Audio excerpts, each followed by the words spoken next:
Hi, how you doing? Welcome to Tuesday. I've got some cashew nuts on my desk here because I was just doing a Friday favourites, but somehow I've managed to coordinate with my nuts. So that's great. Anyway, let's get on to today, which is all about one of my old toxic traits. Maybe you have been in a similar situation. I'm talking about over-delivering and undercharging.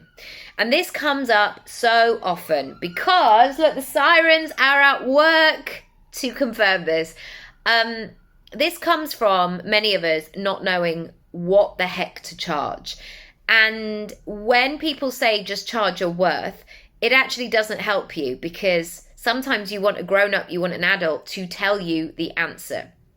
And most adults are very reluctant to do that, nor can they do that, because you have to come up with it yourself. But over-delivering and undercharging was a pattern, a rhythm, something that happened so often, certainly in my 20s. I felt very awkward about talking about money.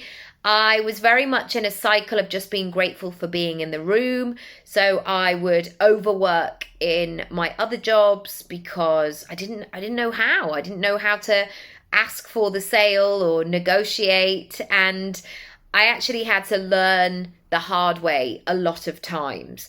And I know that that will constantly be an exercise that I work on and figure out as I go.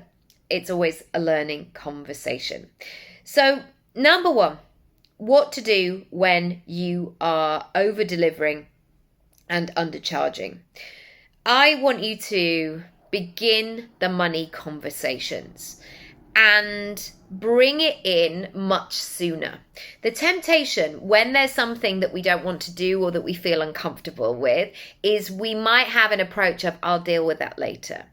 And actually, the sooner that you can tell people, the sooner that you can be in this conversation, not only does it cement it as part of the conversation, because I think this often happens where, well, nobody ever mentioned it. So we just carried on and we continued on.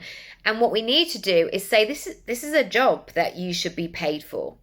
And also that sense of being able to make a living from what you do, is so key, because all of your outgoings for your adult life require money.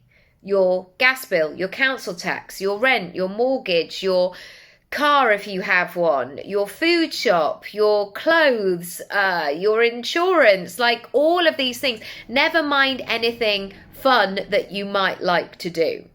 So to say that money is not important, whenever people say that, like, I'm not doing it for the money, often it's because they're very, very secure and financially stable. So we don't need to listen to these people, because most people need to have that exchange and that flow within their business whereby money comes in, so therefore money can go out. Number two, there's something that comes up a lot with my clients, especially when I will ask those questions. And we were talking about it yesterday on Monday's video. If you haven't seen that, do check it out. About who are you talking to? Who is your ideal client, your customer, and really getting into that nitty gritty.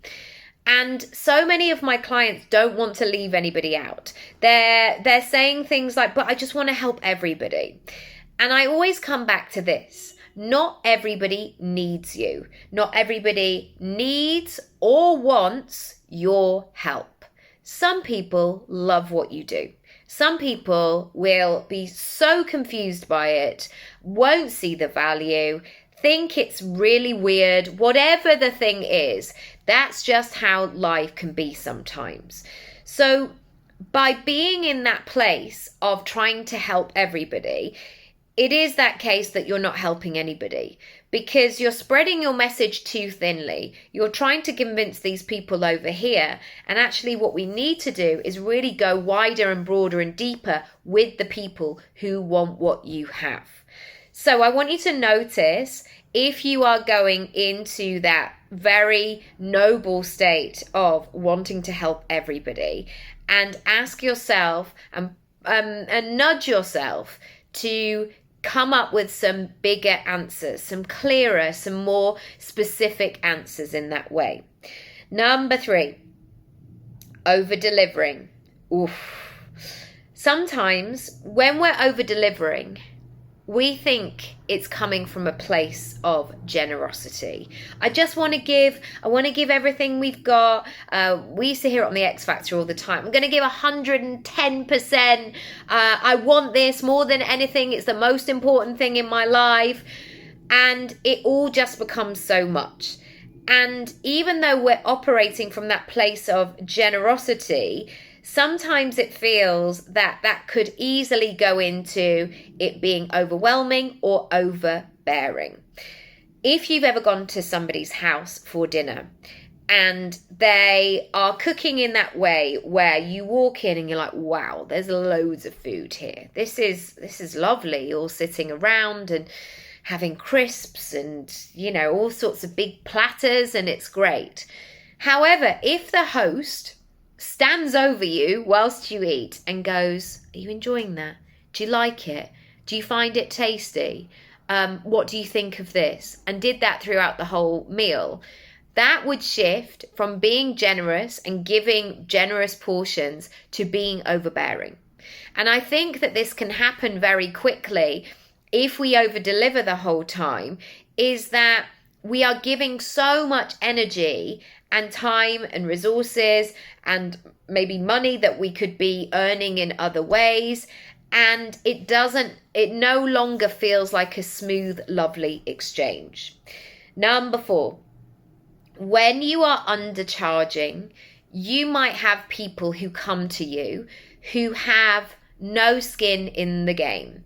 I remember being in Sainsbury's a while ago, and they had a notebook that said, might care, probably won't, or something like that. I can't remember quite what the phrase was, but it was a goal setting book. And I just thought to myself, oh, that book, that's so not for me. And that wouldn't be for my clients, because the people who come to me actually want to make a change. They want to make a shift in their business. They've maybe done all the freebies, but now they're in that position of like, okay, enough's enough. Now it's time to make some mega moves. And what can happen is if you undercharge the whole time, people don't have any skin in the game. They're not bothered either way. They can text, they can get out of it. Doesn't matter if they lose their money. And what you're then also doing is, if you're undercharging, you cannot offer that high level experience. And when I'm talking about experience, I'm not just talking about 5-star hotels or anything like that. I'm talking about the version of you.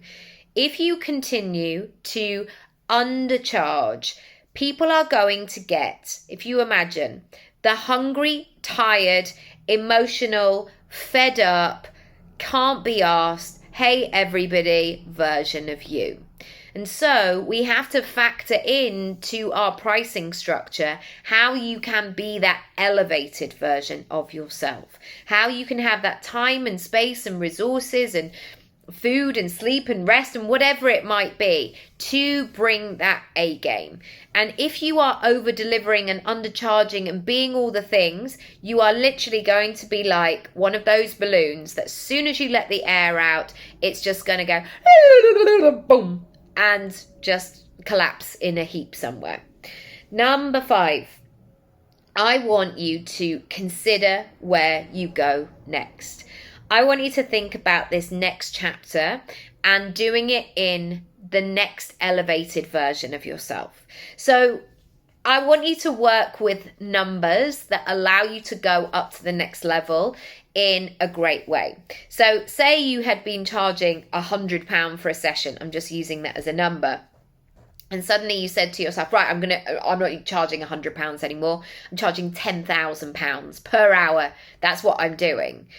That in your body, in your frequency, might feel a big jump. So instead, I want you to break that goal down, meaning I want you to look at a way where you say to yourself, okay, so I'm not quite at the £10,000 situation. What does the £200 version of this look like? What does the 500 version of me look like in this situation? How would that feel? So bringing in that extra money every single month, how would that change things? I would love you to explore things. If you haven't done the course, Make More Money Your Way, do it. It's great. I will link it down below. Also, if you want to go deeper and broader, check out Create Your Income Pie. That is a great one too. That's it for today. Lots of love, and I'll see you next time. Bye.